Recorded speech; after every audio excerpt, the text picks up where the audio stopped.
Wouldn't have had it with a gay. I wouldn't have had it with a gay guy. I mean, at least when I was an impressionable 11-year-old, I fell in love with the woman who ran the Scouts. It wasn't a bad thing. I fell in love with many of my teachers when I was a little kid.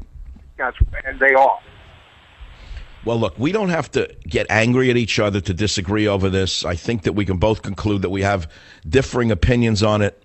The fact of the matter is that millions of people have withdrawn their children from the Boy Scouts because of the socially liberal policies, and I believe this will be a further bleeding of membership. And I hope we can leave it at that, and I hope you will accept a copy of my just-released novel, Countdown to Mecca. Now, at that juncture, I want to go to something. I don't know. This is a good topic. I don't know if we have to go to this topic. I think people are very excited over this. I really do. Mark on KSFO on the Boy Scouts, the gay Boy Scouts issue. Go ahead, please. Yes, Michael, I am a leader. I'm an assistant scoutmaster, and I have gay friends. I have gay associates and people I went to high school with that I keep in touch with on Facebook and things like that. And there's gay people within family, and anytime I try and have, in a sense, corner them on their opinions about why they want to be married in the church and things like that, it all comes down to flat out, every single time, an attack on the Christian-based religion. Bingo. That's right. It's a communist agenda, the whole thing. Most gay people don't really want to be married. The majority of gays do not want to be married. It's that they want it for financial reasons, if they want it at all. But the fact of the matter is, this issue is an explosive issue, and it has to do with an attack upon church teachings and morality itself. They want the entire book of church teachings eliminated. I think that's the opinion that I have come to as well. I completely agree with you, and it's exactly what it is. I can communicate very well. I've been a salesman for years, and I try and work nicely around these conversations I have with them.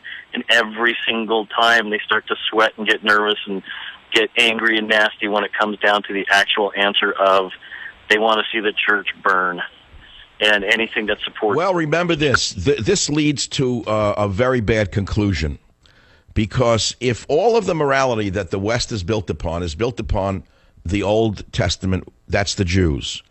And then the New Testament derived from the Old Testament through Jesus and his disciples or followers.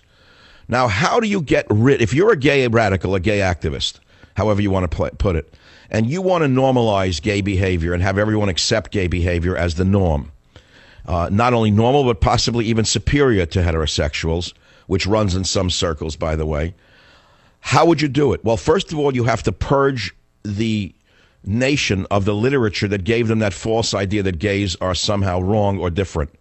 And what is that literature? That literature is religious literature. Is that correct? So what you must do is purge the Bible and purge the teachings of the Bible and or rewrite the Bible so that the Bible no longer has any moral underpinnings.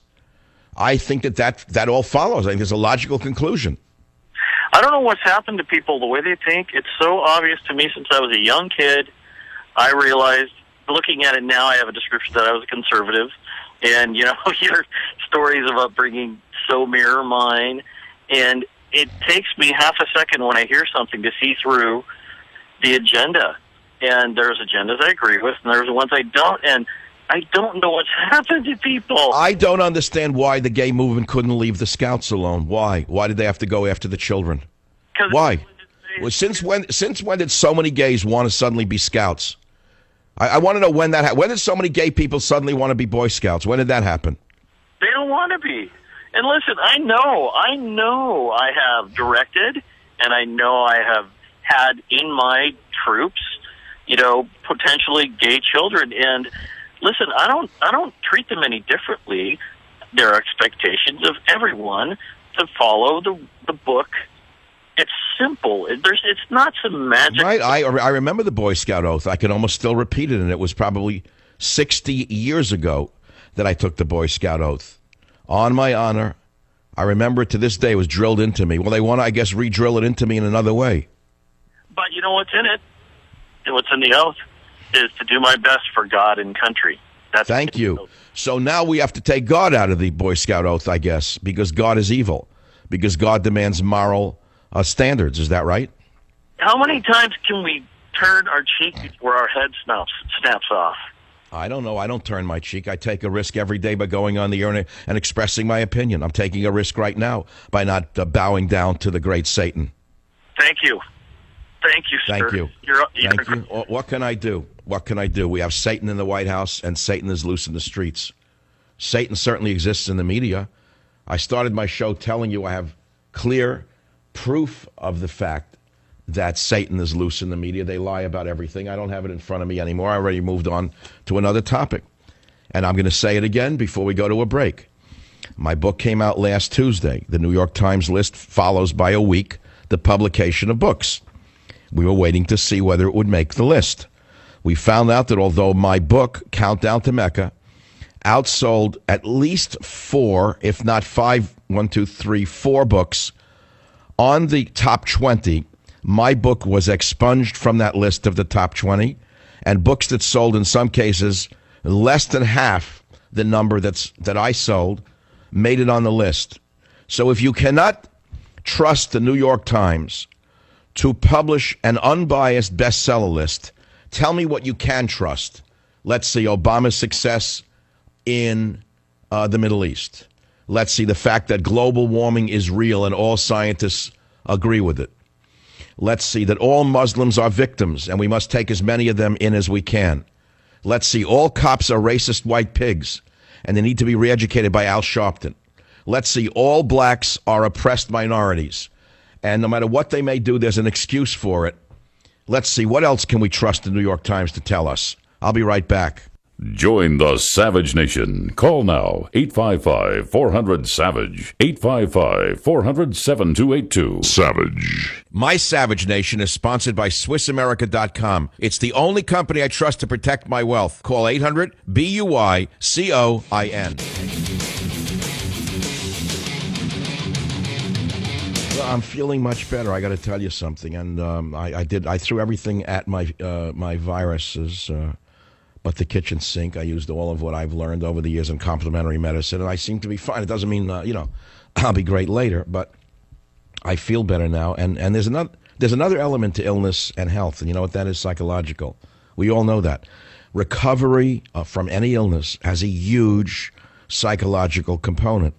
And the minute I heard the downbeat to my show and went on the air, no matter how sick I felt with all I took, I asked the guys, I'm getting stronger and better through the show. I'm still a little, my voice is a little off.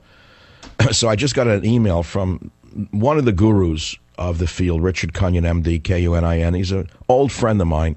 He is the godfather, the last remaining genius in the field. And he wrote me a long email on what he would have told me to take: selenium, B12, B2, vitamin C, vitamin E, ginkgo, curcumin, milk thistle, betaine, glycine, and he goes on and why. And he said, I would have called in, but I don't have the time because I'm seeing patients. And thank you, Richard. I certainly understand all of these things, and I will look into it in great detail. It's the Savage Nation. If you care to talk about this issue or the issues we're talking about, the phones are open. We have not yet gotten around to what I really wanted to do at the beginning. Well, I did most of what I wanted to do. Frankly, I'm very satisfied with the show thus far. My voice is a little off, but I feel great. And I think I've covered some new topics today that are not just mailing them in. This is not a mail-in show. So even when I'm sick, if I go on the air, I'm going to give you your money's worth. And I hope you've enjoyed listening so far. And the main question is, should the United States be absorbing Muslims from Burma and anywhere else at a time like this? Number 2, should there be gay adult scout leaders in the Boy Scouts? Shall I give you number 3, 4, 5, 6, and 7? I will in the next hour. Be here or be nowhere. And would you please go to your bookstore and check out Countdown to Mecca? Thank you. Join the Savage Nation. Call now, 855-400-SAVAGE, 855-400-7282. Savage.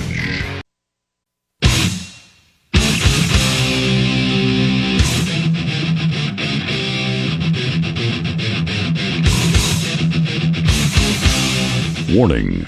The Savage Nation contains adult language, adult content, psychological nudity. Listener discretion is advised.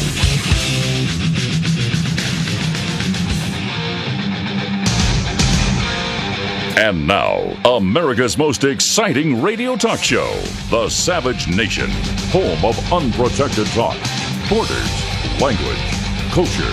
And here he is, Michael Savage. Welcome to the Savage Nation. The world is melting down at every level. And while we are losing because of the liberal agenda everywhere on earth, whether it be the war against the most evil force since Hitler, if not more evil than Hitler, because make no mistake about it, if ISIS had the industrial capacity that the German people had, the gas chambers would have been turned on a long while ago. They are no different than Hitler. We are not only not winning the war, we have lost the war. We have lost the war because there are fellow travelers in this administration. There is no other explanation for it. That's number one. Everybody knows that Hitler should have been stopped at Munich. Everybody knows if Hitler had been stopped at Munich, 100 million people wouldn't have died in World War II. If you think that this ISIS cancer is not spreading in this country, I have another guest coming for you. And at the same time that the ISIS cancer is spreading in America because of the paralysis of this administration imposed upon the FBI and other intelligence services, the morality of the nation is being challenged on a daily basis. God himself is being kicked out and driven out of every institution in the United States of America. That kicks off hour number 2. I will call this the influenza show because I'm doing a good job. Who in the world would you know would go on the air with the flu other than me? Nobody. I think I'm doing a good job. My voice is a little off. I can hear it. I don't like the way it sounds, but I can still think. I have no fever. So I'm going to use the adage later on. I've taken every known remedy that I've used for years, and it's working. I feel cheerful and strong. And my voice is a little off, but I think I'm going to kick it pretty good by the time the show is over. And there's an old adage from Adele Davis, starve a fever, feed a cold. And since I don't have a fever, I'm going to eat like a pig tonight. Probably spaghetti and meatballs and probably half a loaf of bread, a plate of garlic, and a bottle of red wine.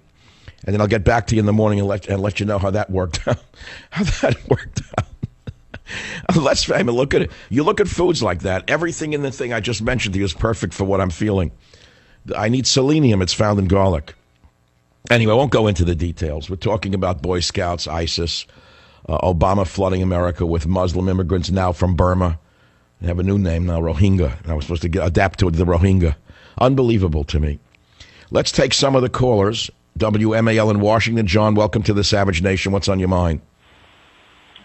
Yeah, well, the reason the liberals want to go after the Boy Scouts is because they are trying to normalize homosexuality in society. And they're not going to succeed on us older people. I'm a soldier. I'm a Eagle Scout. They're not going to succeed on me, but by making it normal for the kids, they will normalize it when they grow up. And their offspring, it will be normalized in the years to come. And this pattern is seen in nature. I'm studying the disappearing of the bees and the way that mites attack the very young bees and inject RNA into them that changes their DNA. When they grow up, they have bees with short wings that can't survive.